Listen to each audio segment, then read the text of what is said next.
En point 2, création de la société d'entretien et de maintenance des immeubles semis et approbation de ses statuts. Depuis 2016, l'exécution du programme d'action du gouvernement a permis à notre pays de se doter d'un patrimoine immobilier important et de qualité, couvrant de nombreux secteurs, bâtiments résidentiels, administratifs, équipements hôteliers, de loisirs, etc. Ce développement remarquable de l'immobilier nécessite un entretien adéquat et optimal par des professionnels du métier afin de garantir la durabilité des infrastructures construites. À cet effet, l'État s'est associé avec des organismes publics ou parapublics pour créer la SEMI dont les prestations couvriront tout le territoire national. Ce faisant, il sera instauré un cadre approprié pour assurer une offre de services techniques et de maintenance des patrimoines bâtis au fin de créer un écosystème et une chaîne de valeur intégrant les PME-PMI autour de ces métiers spécifiques dans une démarche de faire-faire.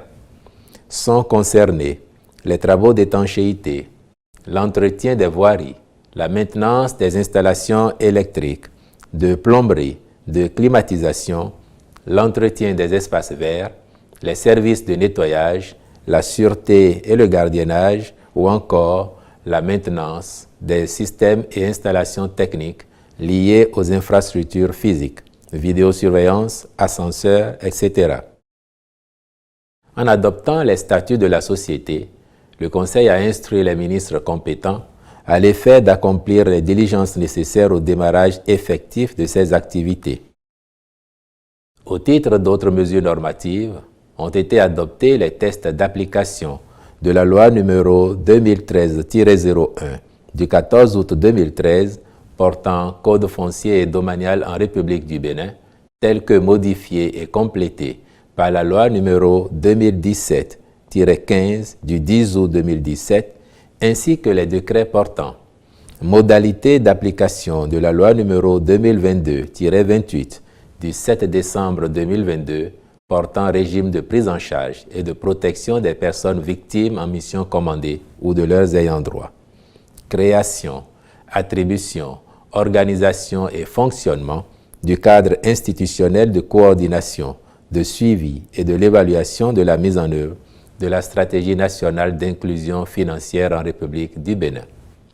Création du Centre hospitalier international de Calavi et approbation de ses statuts. Modification du décret numéro 2023-409 du 26 juillet 2023 portant attribution, organisation et fonctionnement de l'autorité de régulation du secteur de la santé ARS. Modification du décret numéro 2021-520 du 13 octobre 2021 portant attribution, organisation et fonctionnement du secrétariat général de la présidence de la République. Réhabilitation de bâtiments et acquisition d'équipements au profit des unités de cardiologie interventionnelle et de réadaptation cardiovasculaire du Centre national hospitalier et universitaire Hubert Koutoukou-Maga de Cotonou. Les travaux de réhabilitation portent sur des locaux où seront installés les équipements modernes à acquérir dans le cadre de la mise en place du pôle d'excellence de cardiologie interventionnelle et de réadaptation cardiovasculaire dans cet hôpital pour une meilleure prise en charge des patients. Il s'agit notamment d'équipements de cardiologie interventionnelle, de réadaptation cardiovasculaire, de mobilier pour les unités qui accueillent ces spécialités, de matériels informatiques et l'installation du réseau informatique dans les dites unités. Quand je quitte mon pays pour parler du Bénin, c'est pas souvent, sinon presque jamais pour l'art et la culture. Presque pas. Parce que nous sommes dans une dynamique qui n'a pas encore atteint le niveau que je souhaite pour recevoir le monde au Bénin, pour découvrir ce pays qui est en train de connaître un changement formidable sur tous les plans. Mais L'exposition diptyque que nous avons eu à faire à l'occasion donc du retour des œuvres nous a fait dévancer un peu notre agenda, puisque tous les musées du monde et les grands collectionneurs ont demandé que l'exposition se passe un peu partout. C'est ce qui a motivé donc le démarrage de cette exposition itinérante.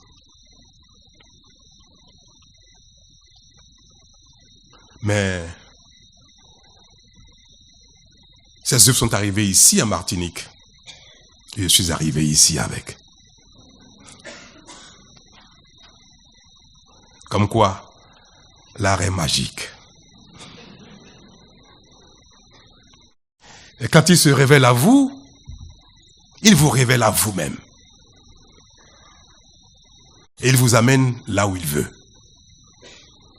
Il vous amène là où vous devez être. Je devais être venu ici, je t'ai aidé à le faire, et là, m'y a amené. Merci à tous ceux qui ont œuvré à cela. Merci à vous. Monsieur Ayotte, merci à Catherine. Que j'admire. Mesdames et messieurs, nous allons ouvrir l'exposition dans quelques secondes. Et je voudrais que, à travers ces tableaux, ces œuvres, vous découvrez un petit peu le Bénin. L'émotion va vous saisir certainement par la beauté et la grandeur des œuvres. Mais mon souhait est de voir chaque Martiniquais décider ce soir, tout au moins ceux qui sont ici, décider de visiter un jour le Bénin.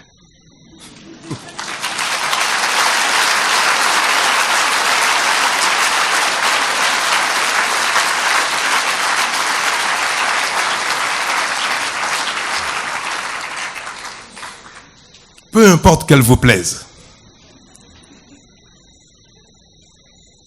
Ma prière est qu'elle suscite quelque chose en vous. L'envie d'aller connaître ce petit pays d'Afrique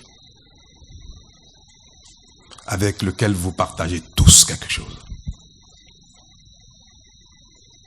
Ce petit pays d'Afrique qui a reçu ici, en hospitalité, le roi Béhanzin. Je ne me suis pas trompé de mot. Hospitalité. Ceux qui ont vaincu le royaume de Dahomey, qui ont soumis le peuple de Dahomey et qui ont déporté le roi, ce n'est pas d'eux que je parle. Je parle de ceux qui, croisant le roi Béhanzin dans ses promenades, dans la cathédrale, n'ont jamais manqué de lui faire allégeance, de l'applaudir et de lui adresser un sourire. Le roi Béhanzin a vécu l'hospitalité martiniquaise ici, en détention. Et c'est pour ça que le Bénin, il a été aussi un peu votre roi, n'est-ce pas?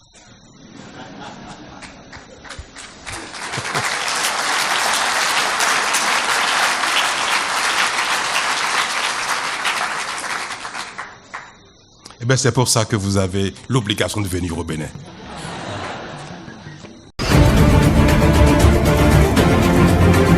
Le pays va bien. Et je sais que si vous êtes là aussi nombreux, c'est aussi le témoignage de ce que vous suivez parfaitement ce qui se passe à Cotonou. Le président béninois Patrice Talon a rencontré la diaspora béninoise en Martinique. Cette rencontre, qui s'est déroulée dans une ambiance chaleureuse, a été l'occasion pour le président Talon de présenter les réformes engagées au Bénin depuis son arrivée au pouvoir en 2016. Il a également souligné la nécessité de combler les retards accumulés par le pays. Nos retards en matière de santé, en matière d'éducation, d'infrastructures, l'eau, l'électricité. Les choses les plus primaires qui nous manquaient tant et dont on ne dispose pas des ressources nécessaires pour les affronter. Et le peu qu'on collecte, il faut les utiliser à payer des salaires d'une partie de la population. Tout le monde travaille. au Bénin, presque. Hein. Mais presque personne ne mange vraiment à sa faim. Presque.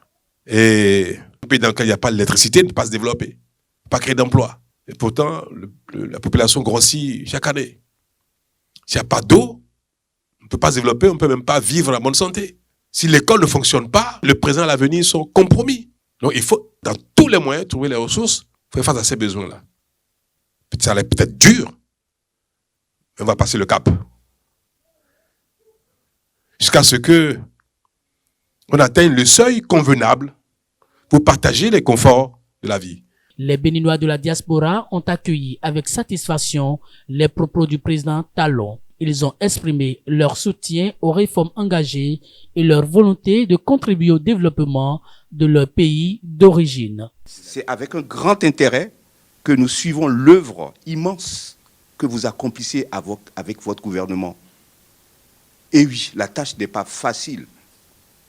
Monsieur le Président, fort de cet élan impulsé par votre leadership, notre diaspora, la diaspora béninoise ici aux Antilles, nous sommes prêts à apporter notre contribution à l'effort national. Cette rencontre a été un moment important pour la diaspora béninoise. Elle a permis de renforcer les liens entre les Béninois de l'intérieur et de l'extérieur du pays. Elle a également montré que les Béninois de la diaspora sont prêts à jouer un rôle actif dans le développement de leur pays d'origine. Je voulais simplement le remercier par rapport à tout ce qu'il a fait au Bénin. On l'encourage à continuer de la sorte. Notre président a eu une très bonne écoute, dynamique, cordiale, sincère, directe avec nous. Et cela nous réjouit et nous conforte dans l'espérance que bientôt, il se mettra en place de nouvelles dispositions pour nous permettre effectivement de venir contribuer à l'essor économique et au développement consolidé de notre pays. Merci pour ce qu'il a fait, merci pour tout son gouvernement et merci pour vraiment d'avoir honoré ses enfants ici aux Antilles Guyane. Ce que les policiers font pour les contrôles des pièces, ce n'est pas mal. Si on fait ça de temps en temps, on déteste les motos volées. Là, c'est normal. Mais de la manière qu'ils contrôlent les pièces, c'est ça qui gêne la population par rapport à ces opérations. Des fois, si c'est au carrefour qui ne commence pas à fermer les motos en disant que toi, les pièces et autres là, c'est ça qui perturbe un peu la population. Et voilà que les voies ne sont pas praticables. De la manière que les gens constatent que les policiers sont au niveau des contrôles, la population veut fuir pour s'échapper. Là, il crée beaucoup d'accidents. Si prochainement, il devait lancer, si quelqu'un veut sortir avec sa pièce, là, d'accord, la population peut savoir que voilà, ces temps-ci, il y a contrôle des pièces, des motos.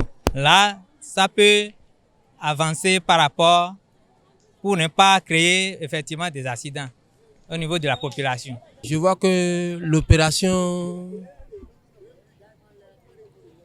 se fait avec fureur, en temps normal, pour une autorité digne de nom. Si un policier arrête une moto, bonsoir monsieur, présentez-nous vos papiers. Je veux les papiers de la moto.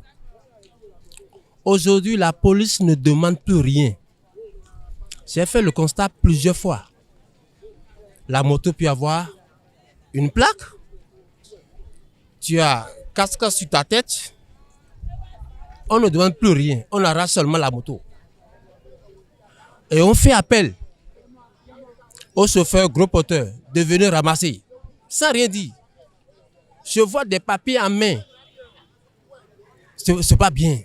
Nous sommes dans un pays de droit. En temps normal, si un policier arrête un individu sur sa moto, ok, présentez-nous les pièces. Ils sont ces pièces, il n'a pas ces pièces. Là, on met la moto à l'écart. Mais aujourd'hui, on ne demande plus rien. Tous nos commissariats sont remplis. Rien que des motos immatriculées. Immatriculées. Ils vont te créer quelque chose. on va te dire d'aller payer 20 000 francs au trésor. Et arrivé maintenant, ils vont te compter l'argent de fourrière. Mais ce n'est pas bien. Non, on n'a rien dans le pays. Nous souffrons. Nous souffrons. Qu'est-ce qu'ils veulent? Qu'est-ce qu'ils veulent? Est-ce que c'est ça là qui va remplir, comme mettons, les trous qu'ils ont déjà creusés depuis 7 ans, depuis 8 ans? Mais non. C'est difficilement que le Béninois consomme aujourd'hui 2 fois par jour. Difficilement. Et on arrête les motos anarchiquement. C'est pas bien. Sinon, à moi personnellement, j'ai pas du tout aimé. Demandez à la personne. Ah mais monsieur, votre moto n'est pas beaucoup ont commandé des plaques et ils n'ont pas encore eu. Ils ont les papiers en main. On ne voit plus rien. On fait appel sur ce seulement pour ramasser des motos. Nos commissariats sont remplis. Et c'est un moyen roulant pour un individu. Beaucoup quittent Porte-Nouveau pour venir à Cotonou pour leurs opérations. d'Alada, d'Abomey, de Ouida. Non.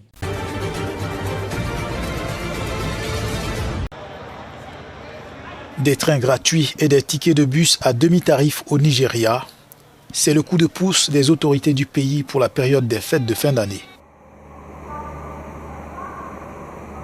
L'annonce a été faite mercredi par le ministre des Minéraux solides. Objectif, permettre aux populations de rendre visite à leurs familles à l'occasion de la Noël et du Nouvel An sans le stress du coût élevé du transport. La réduction du prix des billets ira jusqu'à 50% pour les bus de l'État et la gratuité pour le Blue Line Rail, le métro de Lagos.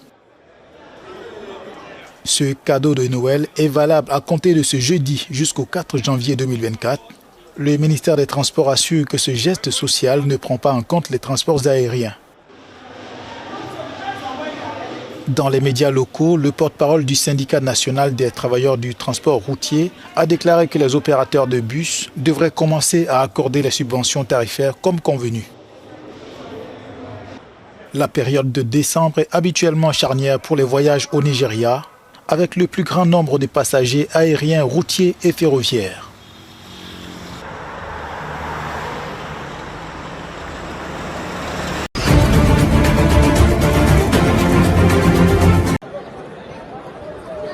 C'est officiel en République démocratique du Congo. Les élections sont prolongées et vont se poursuivre ce jeudi pour les bureaux de vote qui n'ont pas pu ouvrir mercredi, a annoncé dans la soirée à la télévision officielle Denis Kadima, président de la commission électorale. Pour les électeurs comme Claude Lola qui ont eu la chance d'atteindre les urnes lors de cette journée électorale globalement chaotique, c'est un soulagement teinté d'une note d'espoir. Maintenant que nous avons voté, nous attendons la paix. Que la guerre prenne fin et que la paix soit restaurée. En plus de l'insécurité qui plombe le processus électoral dans l'est du pays, certaines autorités du Nord Kivu difficiles d'accès ont été contraintes de reporter le vote à jeudi, n'ayant pas encore reçu le matériel électoral. Pitié Mumbara espère que tous les électeurs pourront participer au scrutin malgré ces désagréments. Je crains les dangers, la guerre qui pourrait éclater si tout le monde ne peut pas voter. Tandis que si tout le monde a le choix, ça devrait bien se passer.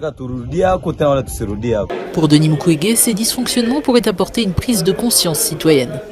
De toute façon, je pense que de ces scrutins, la population attend un changement et je crois que nous espérons que ces changements vont se faire. À la fin de cette journée électorale en RDC, près du tiers des bureaux de vote n'étaient pas ouverts. Des pannes de machines à voter avaient provoqué l'interruption du vote dans 45% des sites et près de 6% des bureaux de vote ont été saccagés.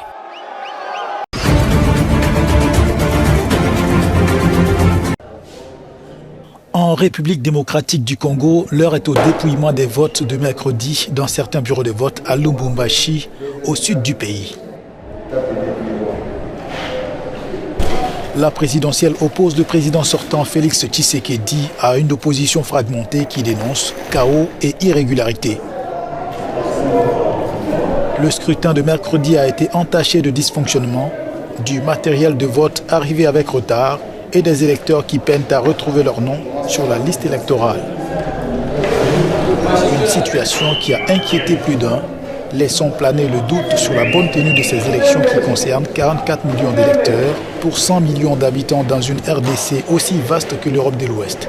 Ces élections en RDC ont un enjeu crucial, l'insécurité dans l'Est, avec la menace des rebelles du M23, doublée d'une atmosphère politique délétère.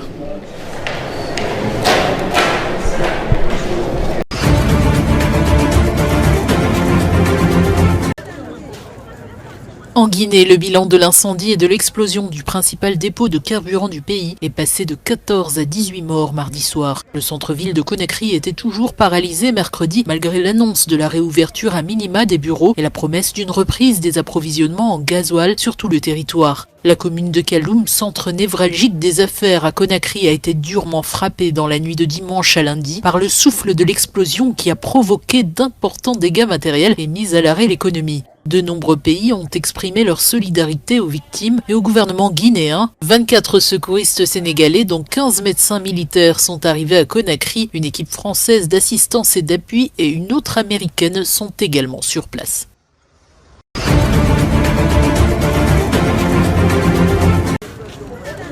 En Guinée, le chef de la junte au pouvoir, le colonel Mamadi Doumbouya, a annoncé mercredi soir un deuil national de 3 jours. C'est en hommage aux victimes de l'explosion et l'incendie meurtrier du principal dépôt de carburant du pays à Conakry.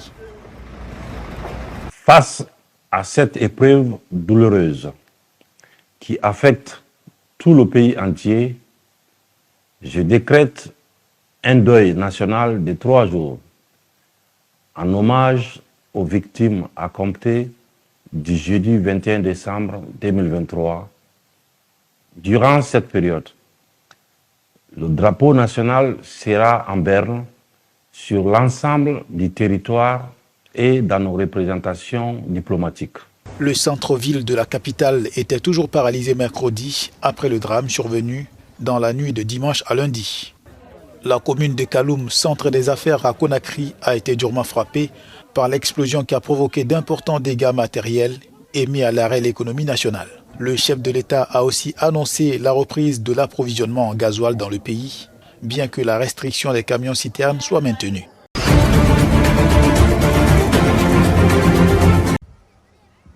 Au Soudan, ces tentes servent de salle de classe pour les enfants déplacés par le conflit armé qui touche le pays. Un enseignement gratuit leur est offert par les volontaires à Port-Soudan, une ville encore épargnée par la guerre. Au début, nous apprenons aux enfants à dessiner, puis ils apprennent à lire, à parler arabe et à maîtriser les bases de l'informatique. L'un des professeurs essaie de leur enseigner l'anglais. Nous n'avons pas de tableau, de cahier ou d'autres outils pédagogiques de base, mais nous continuerons à enseigner, nous n'abandonnerons pas ces enfants. Près de 500 personnes déplacées provenant de plus de 100 familles à travers le pays vivent dans un sanctuaire situé dans le nord de la ville. Grâce aux efforts des volontaires, les jeunes déplacés ont désormais la possibilité d'étudier 2 à 3 heures par jour, 5 jours par semaine. Les enseignants nous donnent des cours sous la tente. Parfois, nous étudions aussi et recevons des formations dans le dortoir. Même si je dois encore aider ma mère à aller chercher de l'eau et à effectuer des tâches ménagères, je suis vraiment ravie. Ravie de pouvoir étudier et participer à des expositions d'art. Je suis ravie que les représentations puissent procurer du bonheur à ceux qui les regardent et j'ai aussi beaucoup appris à travers elles. En raison du conflit qui déchire leur pays depuis avril, l'école est devenue un lointain souvenir pour plusieurs enfants.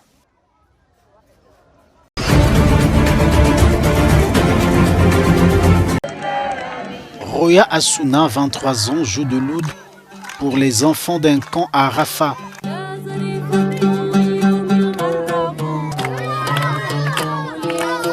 Plus qu'une musique, une thérapie pour ces enfants traumatisés par le bruit des bombardements de Gaza par l'armée israélienne.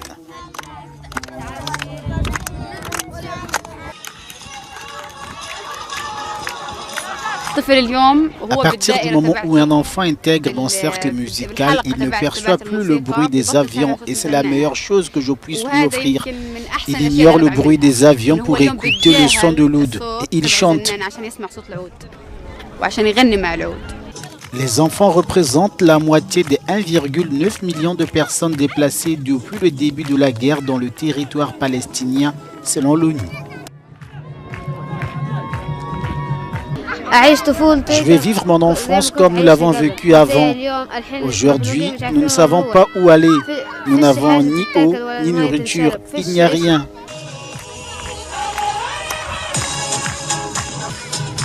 Les activités culturelles offrent donc un répit à cette couche, à Rafah, en attendant peut-être que le Hamas et Israël n'enterrent la hache de guerre.